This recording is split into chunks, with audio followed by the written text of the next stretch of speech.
the community itself. And how do we know what those interests are? By having a democratically elected Black Community Control and Police Commission, meaning that, in fact, this conference right here, the way it started when we met you, Charlie, 2 Octobers ago, I remember. In the block 24th and Nicholas, our goal, what we stated back then, was that we got to hold these types of conferences at least twice a year. Because what they should serve as is a forum to which people representing various different blocks, you know what I mean? Districts. These are all their police districts in the city, and those with badges on are what we call Black Community Police Districts, meaning these are the police districts in which the population is at least 50% Black. And what we want to see happen is for representatives from all these different areas come to these conferences so that we can begin to construct our own independent Black Community Control and Police Commission. Even if the pigs and the city council, even if they're opposed to it, we are still engaged in a struggle to build what we call dual and contending power. Well, we're going to build the Black Community Control and Police Commission. We're going to build the Black Fist, right? We're going to be out here to contend and challenge the pigs on the ground, doing the bullshit that they do, whether that city council is down with it or not. However, that's why we say the ballot and the bullet. Because even as we engage in the right to do this and that in accordance with city government law and protocol, we got our own protocol. We got our own organization. We got our own forum through which we're going to build this shit. So that's important to say. And we're going to say more about that later on. But the point is that we want to have these conferences at least twice a year, but I believe they should be happening 4 times a year, 33 months. And more, like snowball effect, more and more people start coming out and holding elections saying, yeah, I believe that Miss Twyman or from my block, she should be Black Community Control and Police representative where I'm from because she's always been the one to go to when there's a problem. Or I believe Charlie from 26 and Turner should be the one because he's always been the one to come to, and we know he ain't gonna be no pig, you know what I'm saying, et cetera, et cetera. We know that he would defend the people, you know? So that's what we're in the process of doing. Solid. How the hell do you advance when you slide? This shit keep on freezing up. I've been having a lot of technical difficulties. I believe that there's external forces that fuck with my shit, but it's all right. Take your time, bro. What? Take your time. Well, we don't got a lot of time, but that's the second goal. So first goal, the pigs must go. Second goal, we must build a revolutionary state apparatus. That's what Black Community Control and Police is. And again, the way we know is because the masses of the people are the ones that's deciding on who these forces are. You know what I'm saying? So why in the hell would the people choose pigs to be representative in this situation? You know what I mean? So, but we want to achieve that kind of clarity every step of the way. So those are the main 2 goals. As we move forward in this presentation, after it comes up, we're going to talk about the objectives in terms of how we achieve those goals. Just a little quick thing, organizing one-on-one. The difference between goals and objectives, goals is what you want to achieve. The objective is how you intend to achieve it, you know? So that's not a complicated concept to grasp, but it's important to say it. So in terms of the objectives of the Black Community Control and Police Working Group, the Black is Back Coalition, as it was stated in this document we just read, this document was actually adopted by the steering committee and an entire body that attended the first ever national conference on Black Community Control and Police that happened in April of 2015 in Ferguson, Missouri. Like a year after Mike Brown and the rebellions popped off, the Black is Back Coalition came into Ferguson, held this conference, and part of what occurred at the conference was saying that yes, this is our position on the police and the struggle for Black community control of the police. But in addition to that, another thing that was stated and united on was the work that the Black Community Control and Police Working Group should be involved in on a regular basis. And that work includes, and these are the objectives that we're talking about now.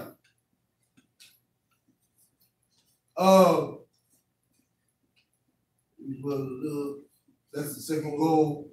Okay. And just to be clear, just to be a little bit more specific about these goals, in terms of the goal for democratically elected formation, etc., we also talking about a formation that concretely has the power to hire, fire, train, and discipline and prosecute police forces that violate the rights of the people. Next up, we got, of course, the right to armed self-defense of the Black community. And not everybody received this, but this is our, this is our platform. I think Brother Yahweh spoke on mentioned it real quick, but we have certain demands. And this is really important when we talk about the struggles, movement, organization, because we can sit here all day just talking about how we feel about this and that. But at the end of the day, it's work to do. If we're serious about achieving this goal, it's specific kind of work to do. And how do we know what our work is? By adhering to the goals and objectives that were already established within the organization. So this right here is the 19-point platform for Black self-determination, Black political self-determination. And of course, point number 3 is that of Black community control and police. But later on, you will find as part of that, the right, or point number 7, the right to self-defense of the Black community. Stating, we declare our human right to armed self-defense from the violent attacks by white citizens and the assaults and murders by the domestic military occupation forces that include various police organizations.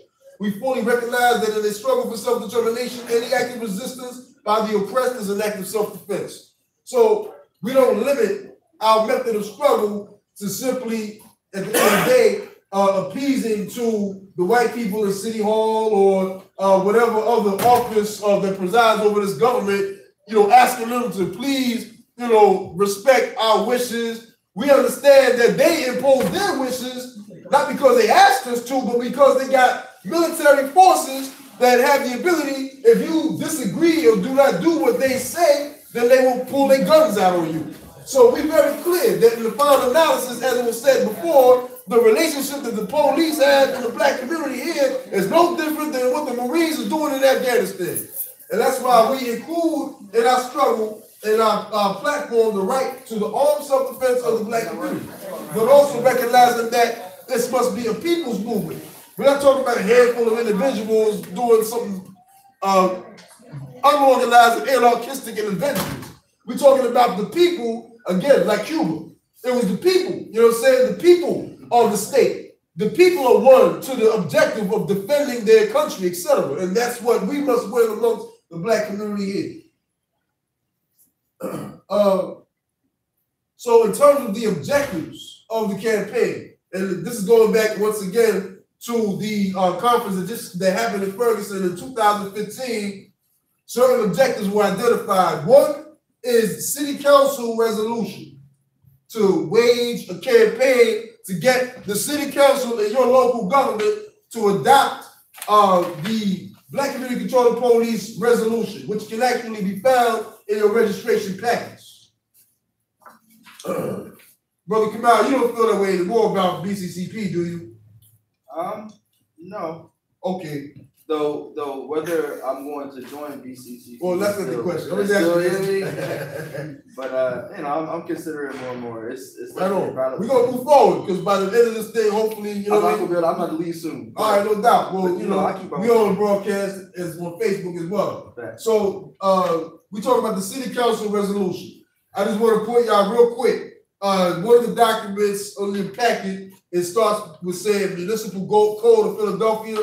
This contains the resolution that we're speaking of. That we have been going, as y'all said, we've been going to City Council saying that this is the will of the people for y'all to adopt this and make this the law. And we're going to talk later on today about specific kind of processes that exist within the government that make it, at least on paper, possible for this to actually become a law and voted on in general elections to become law. We're going to talk about that later on, though. But that's one of the main objectives. The second objective is to engage in know your rights work, primarily through, as you see in your packets, we have the know your rights cards. Yes. Right.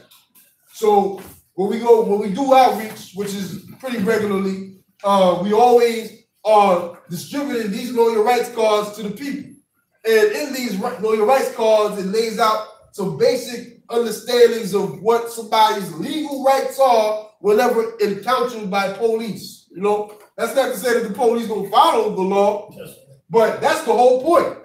Because right now, kind of like what Charlie said, a lot of Africans feel like if the police is messing with you, it's because of something that you did, or because you wasn't dressed the right way, or you spoke the wrong way, or something you did, as opposed to the reality, which is that the police have a general policy of what they call stop and frisk, which is more accurately called containment of the black population. And because they know, at least the higher thinking representatives of the U.S. colonial state is clear of the historic basis of the relationship that black people have in this country. Right. So even though the very average pig on the street don't necessarily understand this, but those that develop policies or whatnot, forces like Zygmunt Brzezinski and people like that who study this and study human society and its development and whatnot, they know that the black people in this country, our poverty is connected to their wealth. They know that the shit that they got came as a consequence of attacking Africa and the African community. They are well aware of this. And that's why stop and frisk is the policy. Right. Anytime they pull somebody over, and whether it's legal or not, whether there's probable cause or not, their objective is to make sure you don't got no weapons. That's the number one thing they always looking for, guns. Because they want to take guns out of the hands of the same people that they robbed. Exactly. And our babies. To render the black community defenseless. Right. So that's why we do this work, because we want to make the black community conscious of your need to stay armed up and to engage the police in an organized fashion and in a conscious fashion, so you know who you're dealing with. Right. That's why we don't talk to police. We don't. If the police come around and they engage us, that what we do, Conrad, when we out in the field, when the police come around, we assume a defensive, right? No rap, because that's our responsibility to help the people understand what the relationship is. Period. We don't have to do Q&A soon.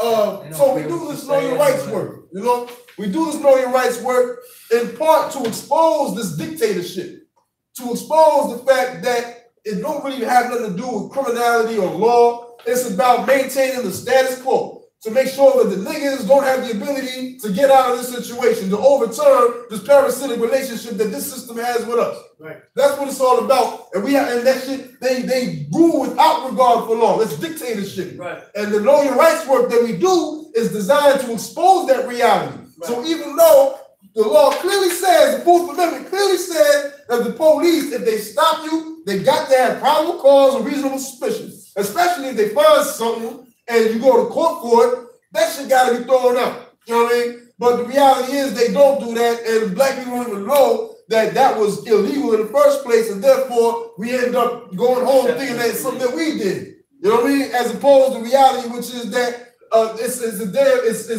a dictatorship that we live in under. So and then if people can understand that, then they understand what to do. Not to get more lawyers, but to get more, ability to defend your community and to defeat the military occupation. So that's the work that we are constantly engaged in. So nobody asked to download an update. But anyway, so that's the know your rights is an important part of our work. And again, I don't come out, you got to leave, but Conrad, the t-shirt that we wear, the black fish, right, which stands for Foreign and Internal Security Team, the objective is to build an organization that is constantly contending with the police in the streets. Because there's a difference. I've seen work you've done come out and work that I do and others here. You see sometimes you might be driving, minding your business, and you see the police messing with somebody, so you stop. You record, you say some things, and that's excellent. But the reality is that we need to have an organized formation whose specific task is to patrol the community. And when we see the police messing with Africans, we get out in the fashion that, demonstrates our level of organization. We on the loudspeaker, we pull them over. You know what I mean? And we start citing Fourth Amendment law, making Africans being stopped and those that's watching aware of what the so-called protocol the pigs are supposed to adhere to. So if you see it, make sure you record everything, etc., etc. And those who end up, getting brought in, getting arrested or whatever, or brought into the system through that stop, they have somebody they can contact if they need the video footage or further advice in terms of how to move on a legal level. But more important than that, we begin to establish units where we just left. Because it should not be a situation where the people gotta wait for these guys in the black shirts. I hope the guys in the black shirts come around and protect me. No, the people. There needs to be a movement. Yes. Doing Q&A. Doing Q&A, Conrad. So, yeah, we almost finished. But that's a really important objective of our work, which is why I'm spending a little bit of time on this question. Because one of our goals, we want to build the black fish. We want to go out here on as much as possible and start to challenge the police. Because I have, as an individual, I have been able to back them down. You know what I'm saying? It's not to say, there's no guarantee that they would have left if we didn't do that. You know what I mean? Right. But when you're out as an organization, it's even more powerful, and that shows the people what the possibilities are. So one of the things that we got to do today is bring unity from forces in this discussion right now. We're joining the Blackfish and start to go out as an organized unit to do the work that we just spoke of. So we're gonna move forward in this presentation, but that's concretely beyond the discussion, beyond feeling good about being around other revolutionaries. It's about getting some shit done. Action. All right, let's move. So next up. Another important, extremely important objective is the petition work. So we spoke a little bit about the struggle for public policy reform, essentially to get the law changed. If you look in your packet, you'll find this petition, and we're not going to read the whole thing, but basically lays out what our goals are. And we developed it so that it has the wording of an actual amendment to the local constitution, essentially. And so much of our work is about getting people to sign the petition.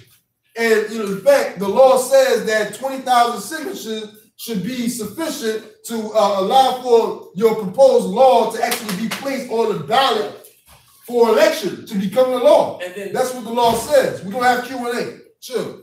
Hold on. So that's another aspect of the work we do. Ongoing petition work. And as you see, the sisters here, the table set up, the sisters signing up, etc. And we follow up with them, etc., etc. So we want to, keep that work moving forward. We have this map that shows, the concrete areas in which we want to focus that outreach work. And we'll talk more about that later on today as well. Next up, we want to take this campaign on the road. There's a few places in which Black community control and police work is taking place, but we want this to be the primary objective of being carried out by comrades all over the country and the world. Before we step, we got about 10 minutes? Okay. All right. So I want to just point everybody's attention real quick to our newsletter, which will show you a more clear version of what's on the screen right now.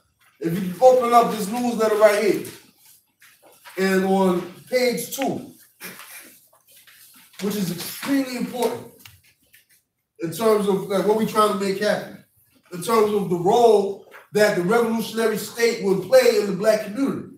I'm gonna read it real quick.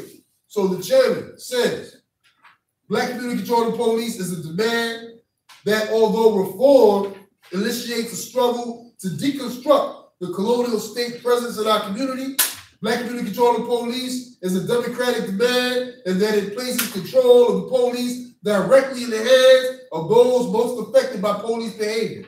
Moreover, there is no legitimate reason to be offered by the ruling class or state for why the people should not have control of the gun-wielding forces in our community.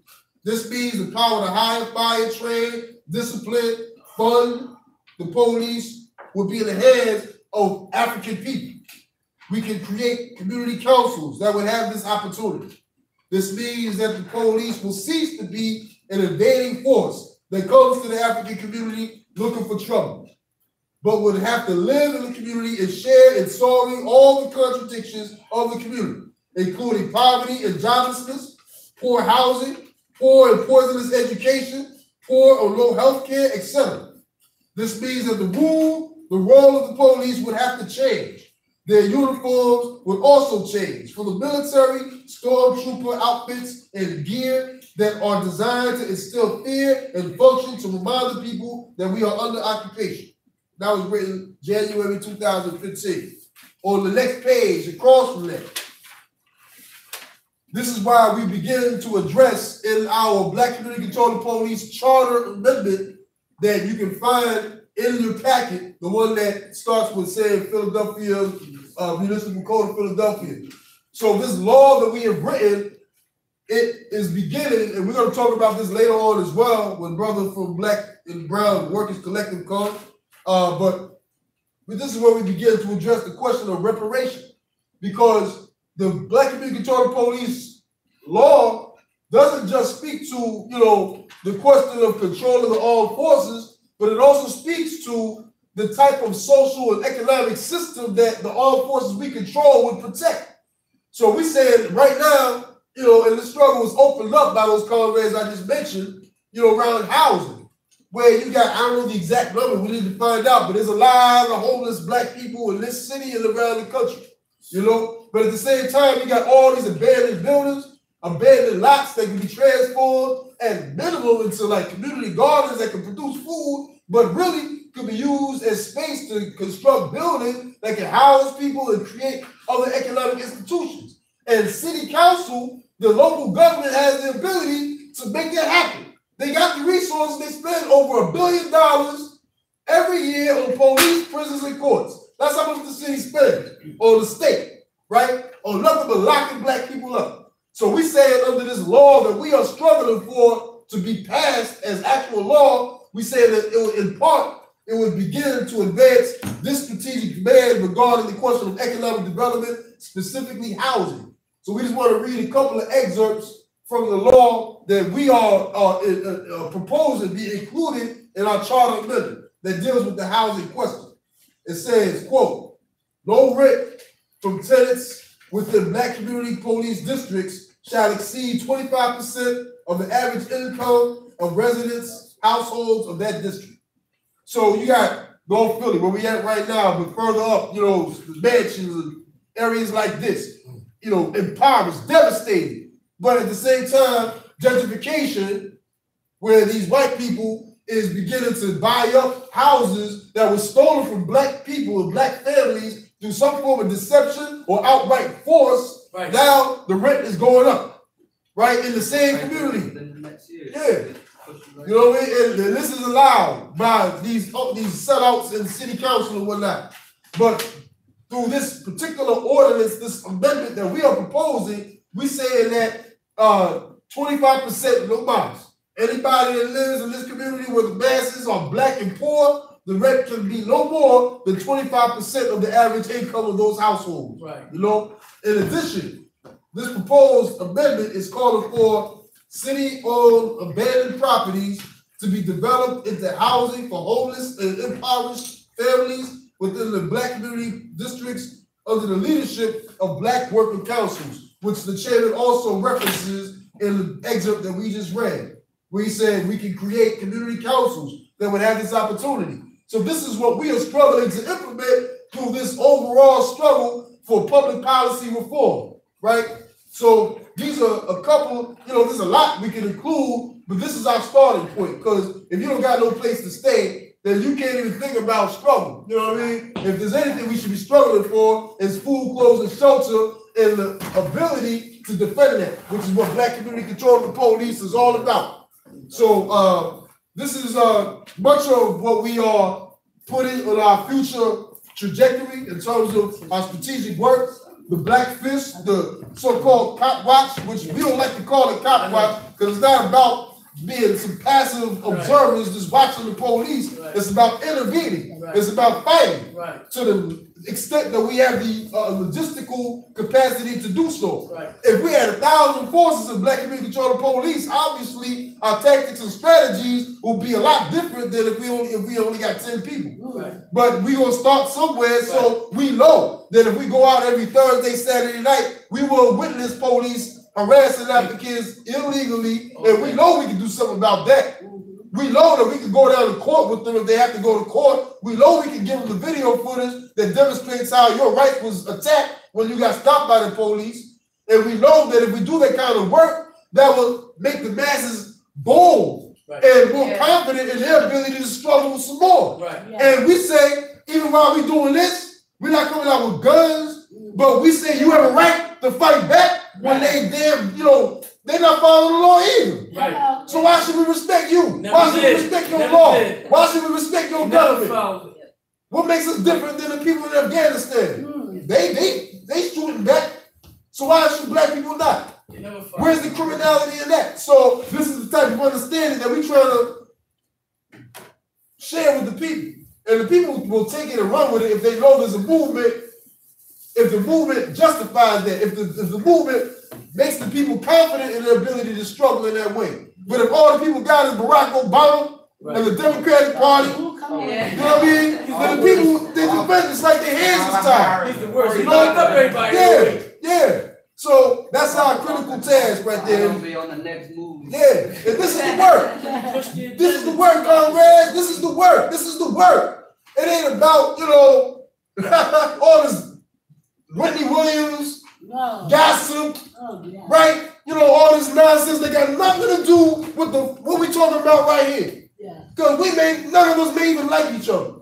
Straight up. I may have beef with you, and you.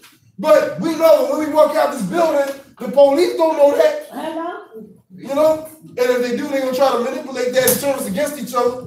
Which is why we have to be even more militant and disciplined in our political stance and have the ability to suppress whatever personal feelings that we have towards one another for the sake of the overall struggle to make sure we can live another day. So that's where we contain this discussion. So we're going to open it up for discussion at this point. And again, we're going to call Kamal. He had to leave early. I'm glad he was able to address the incorrect idea that he once expressed about what we about. I just hope we can get a phone call with you. So let's discuss what y'all think. Like, any disagreements? No. I once again just breaking down what you were saying. It's different components. You're gonna have some might want to do more than one thing if they have the time. I have 12 children, so I really don't have time, but he knows my heart is there and my movement is there when I can, between me traveling back and forth. Plus, I have a nephew that just picked up the murder, you know what I mean?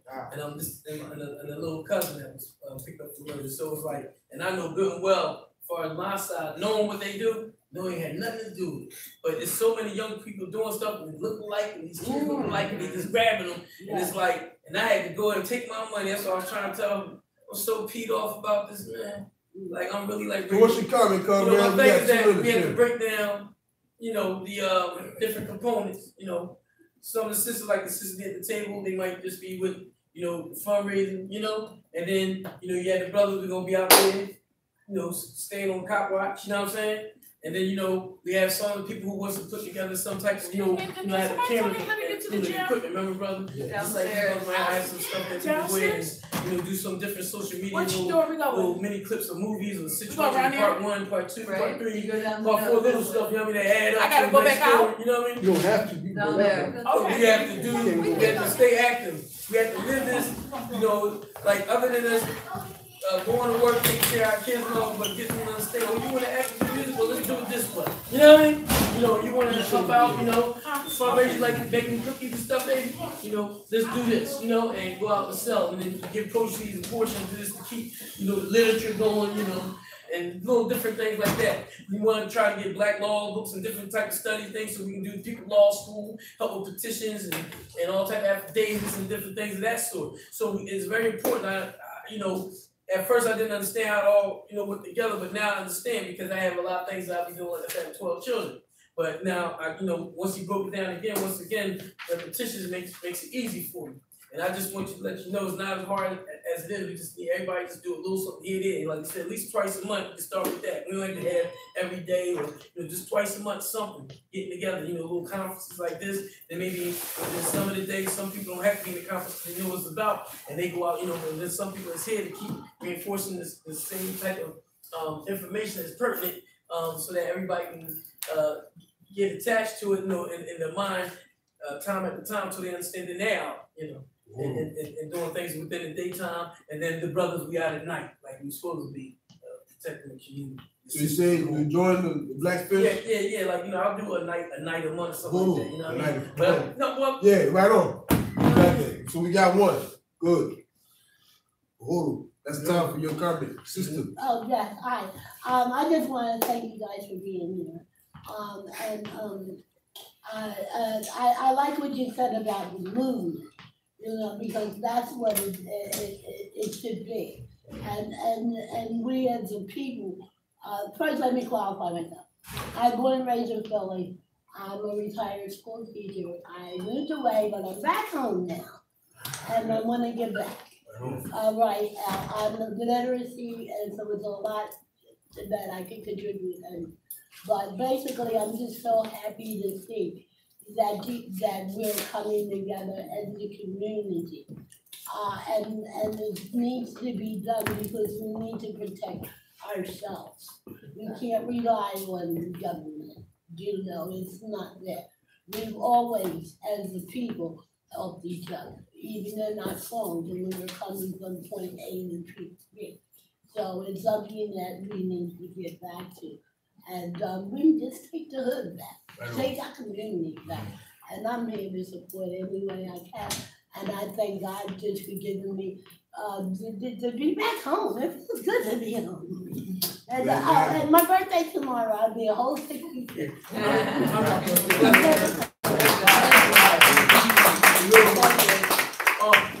thing is once again, we just want to be able to live in a free state. Yeah. It has nothing to do with, trying to overpower them. No, y'all can do what y'all want, but as long as they ain't coming and interfering with us, and our livelihood. No one wants to be, and it's been like that, ever since the colonials was going to Africa, you know what I mean? Mm-hmm. And people from England, and they send out all the missions and all that. No, it was just too much. Even from if it was coming from the Latino nations and stuff like that, but it's just too much. You know what I mean? You can't just take a dog ain't gonna be hit with so much, or we mess with them so much, and we just had to stand up in a certain way and let them know, to the last line of defense, and we're just defending our lives. Yeah. I don't think it needs to be a concern about us knowing what's right or wrong in our neighborhood. Right. We already know how it fits in our neighborhood. Right. So having us organize and know what's going on, there's nothing to worry about. We know how we're gonna handle our own. We know how to handle people who live next door. You know what I mean? That's saying we're not gonna talk about. That's you know what I mean? Right. The more people we know that are in our neighborhood, the more organized we are, the more we really won't have to worry about it. It's just gonna start canceling out. Yes, sir. I was gonna say, it's like preaching to the choir, right? So what do we do today or tomorrow? We're gonna get to that. So we are about to get into the membership call to join the Black is Back Coalition and to join the activities that we just spoke of. Yeah. White people can't join Black is Back. However, there is an organization that Brother Yao is connected to, the African People's Socialist Party, that has a specific place for white people in this struggle for African self-determination. And it's called the African People's Solidarity Committee, the Uhuru Solidarity Movement. The reason why white people can't join Black is Back is because this is an organization for black self-determination, meaning black people ourselves solving our own problems and determining our destiny and what is done with our resources on our own terms. So that's not something that white people have a right or even the ability to make a meaningful contribution towards in terms of being a part of that type of organization. However, there should be and there must be a way through which white people can participate in principled solidarity with the struggle that we're talking about for African self-determination. Because if you white, we don't want you because you can't join Black is Back. You know what I mean? As if it's either or.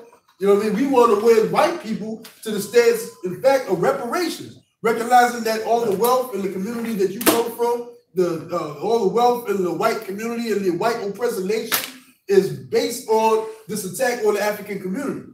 And part of this white people is to go back into the white community and organize other whites to unite with that struggle for reparations. Yeah. Bring back the resources that were stolen from the African community, bring that to the movement for African self-determination so they can be used to advance our strategic goals and objectives, you know? And of course, in addition to quote unquote material reparations, you know, white people should be laying their bodies in front of the police cars that try to leave the 22nd district. You know what I mean? Like engaging in organized political struggle as well. My family's been in this neighborhood since the Civil War, and I volunteer at this community center every Wednesday, and I record kids, and I work a workshop over there. You say that to say what? Is that a refute of what I'm saying, or? Partially, I think that we're all Americans, and well, no, we're not Americans. America is bound up in the same way. We're not Americans. Yeah. African people are no, I agree with that part for sure. We captives. You know, we were stolen from our homeland. We didn't ask to come in. We was taken at gunpoint. You know? But that's the reality. That being said, we're all here today. Change. Well, no, that never changed. That reality never changed. We're here, man. But that's still the reality. No, this is still the land of the indigenous people. But we're here today. This is still the land of the Indians. It's still the land of the Indians. Yeah. That shit don't change because it's an expiration date. Like it don't change. This is still their land.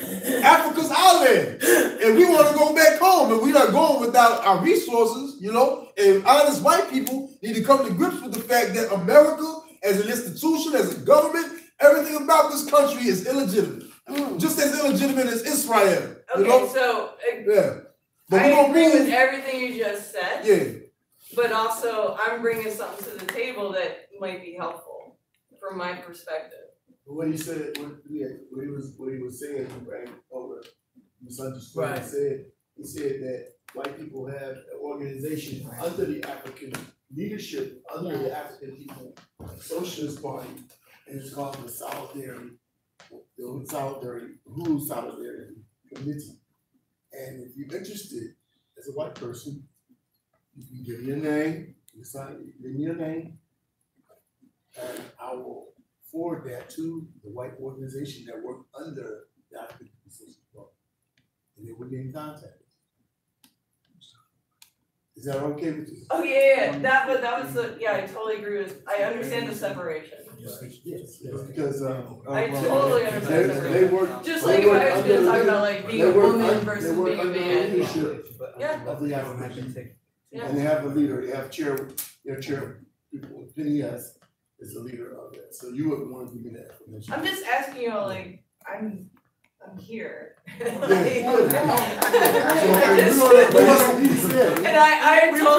totally turned I'll let you all like tell me what to do. Yeah, we're about to go to do the call for donations as well. We appreciate that. We do. Yeah. Really do. Yeah. But this is a real question because, you know, again, it's white people in the world that are opposed to what the U.S. government is doing to oppress people here and around the world. I know that. Now, to what extent they're opposed to it is another question, because a lot of those white people simply want to find a way to perfect imperialism. You know what I mean? Right. They just want to find a way to peacefully steal the resources. But at the end of the day, you got to come to grips with the fact that all the wealth in the U.S. government and the white community is based in theft from the African community, the indigenous communities, you know? And the principle, the correct thing to do would be to join a movement that is led by the same victims of these attacks. We tell you what to do. You know what I mean? We tell you what to do. This is what we need for you to do. And it's not join Black is Back, it's join the Uhuru side. And so that's why I said, like, what can I do today or tomorrow? Which I think I so love your idea, which is like, everyone turn your phones on and just like videotape everything happening in these neighborhoods we live in. Wear those T-shirts that you made, like everyone. So you know, not everyone, because this is what people in the organization wear. But like, I'm thinking this like social media, like no, absolutely. Like, how can we like make this really powerful? We're gonna move. We're gonna move the color and Lisa, but sign up because that's the starting point. Black power and white solidarity work together with food, not bombs. You said today tomorrow, I'm gonna say this to you, tomorrow, Yeah. 5:00 p.m.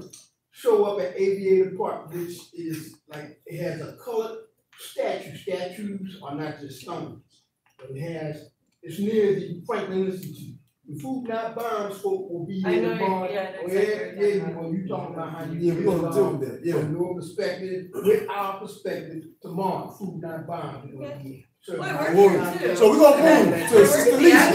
We're gonna do, hey, hold on. Volunteer here. I just wanted to just piggyback a little bit off Yeah. what people were Real quick, saying. Lisa. Sure, but Just to be clear, in terms of protocol, some of y'all came after the overview was given in terms of how this meeting and conference is structured, like how we supposed to operate. So I'm the chair of the conference, and when we say it's time to move, it's time to move. We have a 2-minute maximum for any questions, comment that that's made during the designated time for doing so. Okay, because we do have constraints in terms of time, and we want to make sure we cover everything that we're supposed to cover. Sister Lisa. I guess I'm gonna say just to piggyback off of what people were saying in this conversation. We ripped the veneer of what this crap is called. It's been called America and European colonialism, and how everything was gotten, and we have to deal with the hard truth. Now, whether people want to or not, but in terms of with the work we're doing, we speak the truth. We speak the hard truth. And people, white people should, I can't say what they're going to do, but you all gotta look at the hard, ugly, despicable truth of the pathology of whiteness and how it has really affected everybody. So, I mean, there's work involved in terms of how it has to be done, but we speak the hard truth, and that has to happen because nothing will happen if it doesn't. Thank you for that, Sister Lisa. Thank you. Where we every time, Carver? You got 10 minutes. Okay. So we're gonna get into the next part of the agenda really quickly, real soon. But I do want to address something Brother Donald was raised about food not bombs, because this is the time where we really have to draw the line in terms of what is the way forward for the struggle for Black self-determination. And food not bombs was supposed to actually be part of this conference, and they contacted us, myself directly. A woman named Cindy Lou sent me a message on Facebook. She's the one that is the coordinator of Food Not Bombs. And she said, we are interested, Cindy Lou said, we are interested in starting up the Food Not Bombs program in the community lot that Black is Back and organized into a meeting space. I don't know if you're familiar with it. Yeah, I do. I got the pink. Good. So, she asked if it would be all right if they did so. And naturally, my response, I brought it back to the organization, but again, our response was, well, one, who is Food? That's a good step, a good start. But we have to know a little bit more. If you really want to know how we feel about you doing this, who are you? What is your mission as an organization? Are you simply trying to come and quote unquote give out food, a limited amount of food to Black people in the community? What is the objective? Why? Why that community? We need to know, what is your mission statement? Right. Who founded Food Not Bombs? Where you come from? That's right. Because what is the UN will come to Haiti with some rice. Right. But at the same time, they got, assault rifles in the other hand. Come on. You know what I mean? And more than that, they will not contribute to the struggle for the African people in Haiti to become self-sufficient and to be able to grow our own food, and not to mention if they want to really feed Black people, then why don't you arm the masses of Haiti so we can come and take how many millions of dollars did the U.S. Marines steal from the treasury of the Haitian government in 1920? You know what I mean? If you really want to overturn hunger and poverty in the Black community, if you want to be honest about it, then you need to be dedicating resources to get to the crux of the matter. That's right. Which is the fact that Africans all over the world have been stripped of the ability to feed ourselves. That's right. By a violent, terroristic police and military force. That's right. That's right. That's the reality. So we're not just gonna stand with food, not bombs, because you say you want to come and give some food to the hungry black people in North Philly. Right. So, and you know, we wouldn't have even had this discussion if they didn't contact us in the first place. They brought it to us, so we had to respond. So that's what we said. So we said, look, Cindy, this is what we want you to do. And it's also important to say, they made a self-criticism. When we asked them, who is Food Not Bombs, where y'all come from? And her response was, you know what? I have to be self-critical because we really don't have any mission. We don't have any real goals. We just go out giving out food, you know? And it may be an honest, they may really be going to help. You know, that's not for me to determine. But the real question is, what is going to solve the problem of hunger in the black community? That's the real question. What's going to solve the African? Yeah, you know, but let's start right here in North Philly. What's going to really solve the problem? Yeah. And you know, allowing for African people to be organized and get necessary to protect whatever resources that we have control of, you know? So anyway, the point is, so we said, look, Cindy, you can't do it at the lot, not like this. What we want you to do, disband Food Not Bombs. Dissolve the organization, because you don't even know who the hell you are, you know? But we know who we are, BCCP. We know what our goals and objectives as Black is Back is. So dissolve Food Not Bombs. Come to this conference on March 9th. We will give you time on the platform to talk about the work that you've done in terms of food distribution in Philadelphia, right? And in the same process, we will consolidate a committee or attempt to do so to establish a committee that will then assume control and leadership over this food distribution process in the community. So hand over all your political contact, wherever you're getting the food from, et cetera, and we'll take it from there. And she said, yeah, we'll do it. This is what she said. You seen it, right? She said she would do it. And then, you know, maybe about a week later, I follow up to make sure everything is good, looking good for March 9th. And all of a sudden, Cindy, she can't come because she had a prior engagement. She had to go see somebody, a comrade, she said, in prison. Fine. You can't make it, you can't make it. But can you send a representative, or can we get another date where we can make this thing happen? We never got a response. We never got a response. And our stance isn't informed by some opposition to the black community getting food. We all about that. But the reality is that we wouldn't even put this on the agenda at this conference had Food Not Bombs not contacted us in the first place. Because it's 1,000 things we have to do. There's priorities that we have in terms of our specific mission as the Black Community Control and Police Working Group. Right? So we wasn't even going to deal with the food question until she came and we put it on the flyer. When she said she would do it, we put it on the flyer. We promoted it. We're going to talk about food. Sister Delight, you know what I mean? We was trying to promote it. We would love to make it happen if we had the forces and resources to do so. But the reason why Food Not Bombs couldn't unite with that is because they clearly are opposed, when it comes down to it, to being subordinate to the Black Power Movement's leadership. That's the only conclusion that we can reach. Because you was fine doing it when y'all was calling the shots and setting the terms, but distribution program got to be tied to the struggle for Black community control and police and Black self-determination is a problem. It's for the people that this land was stolen from to say, what the hell should be done with you? It really is, you know?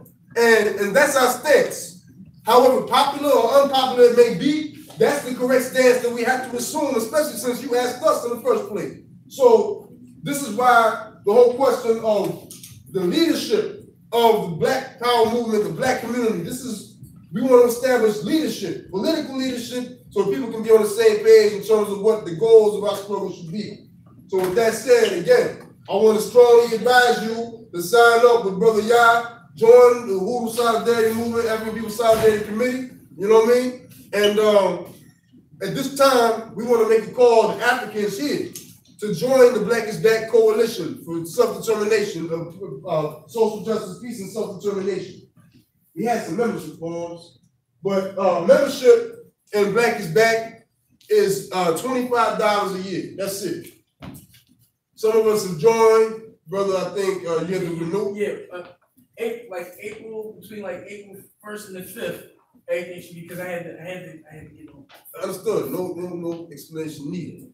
But And when you join, I mean, you can join just to join, say you're a member, but we really do want to encourage people to become part of a Black Community Control and Police working group, the healthcare working, or different working groups in existence. We have a number of different working groups that do work around these different questions, from reparation to Black community education, healthcare, with Sister Lisa leads, political prisoners. Yeah. So there's a lot of different areas in which you can participate in this struggle. And we want to encourage everybody to join. Again, it's only $25 for 1 year's membership. And if you are interested, is anybody interested in becoming an official member of Black is Back? All right. Whoa, we got two over here. What's your name again, sister?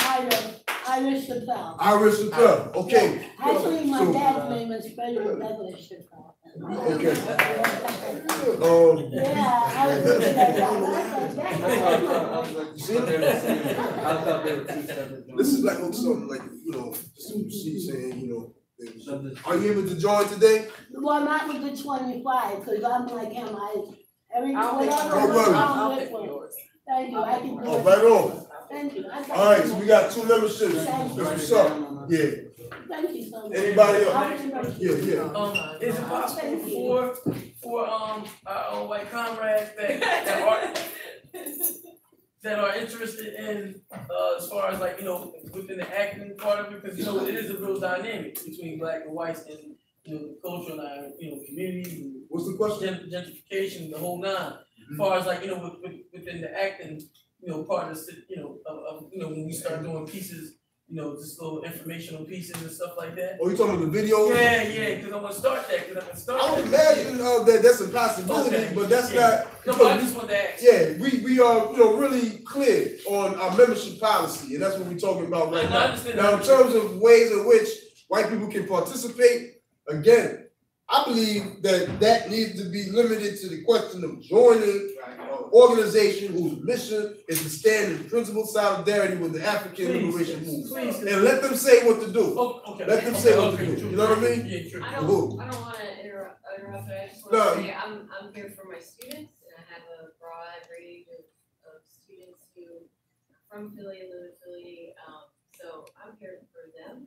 And I teach at the community college, and I also volunteer. What do you mean you're here for them? To give them the to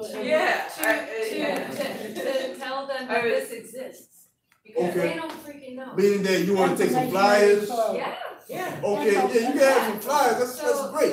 And we would love to come speak to them. And also, I totally understand what you were saying about like it has to be Black leadership. And in fact, I totally want you to be the leader. You're brilliant.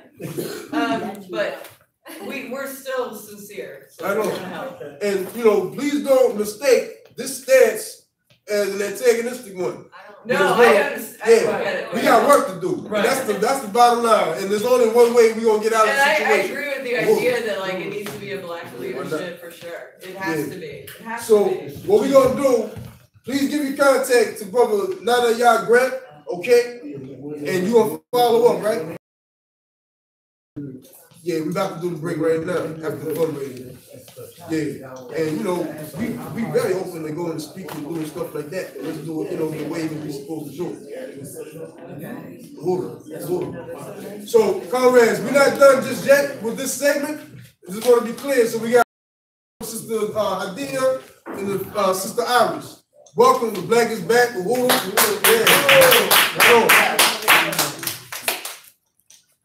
No, you good. That will be probably. Yeah. Lastly, before we break for lunch, we want to just do a call for donations, which anybody and everybody should participate in this. It takes resources to do everything that we do, and so we asked that our goal today was to actually raise $300, and that's still realistic. We got 2, 4, 6, 8, 10, 11 people here today. So, that's $30, a little less than $30 a head. Go ahead, we have our CP Mazar. Mazar? Yeah, like when we break. Well, we're doing a call for donations right now. I know, but I'm yeah, saying, and it's a good place to talk about that in the next workshop after lunch. Because we're dealing with economic development. Okay, great. But I'm glad that you're coming with the ideas, Yeah, Carl. bro, because it's simple and we keep it, and then if it's entertainment, we bring it over there, it's a surprise and you hear about it. Versus we doing, it's too much like that. I just want to come and just, you know what we do? We Right. Hear, like, Absolutely, wow, that all the extra stuff. So with that said, can anybody donate $300? You gotta ask, right? You never know until you ask. But I will do, membership for 2019 and 2020, April 1st. Right So on. I'm gonna put. All right, that sounds good. Yeah. 300, anybody? Okay. And I was just wanting to say, because of the donations, we were able to get our printer and be able to print everything that we've been pushing out now, so we don't have to go to anybody else. We're doing it in-house now. Yeah. So Real talk. all that's gonna help us process that as well. Yeah. You want to go in a good place, you know? Can anybody do 100? Okay, we're gonna come down to $20. Can anybody do a $20 donation today for Black is Back? We got a 40 back there. 40. Well, Yeah. who's that? The lady in the back. Okay. All right. Thank you. I have $25 Who? for your, for the table. Okay, cool. Thank you, Conrad. Yeah. That's pretty good. So we got 40. You know, that's a good look. All right, but we're gonna pass around the hat, and you can put in whatever you can in the bag. You know, pass the hat around. Oh, it's not there. Huh? I just Oh, you walk around? All right, cool. So we really appreciate everybody's contributions. Thank you. This for membership? No. Donation?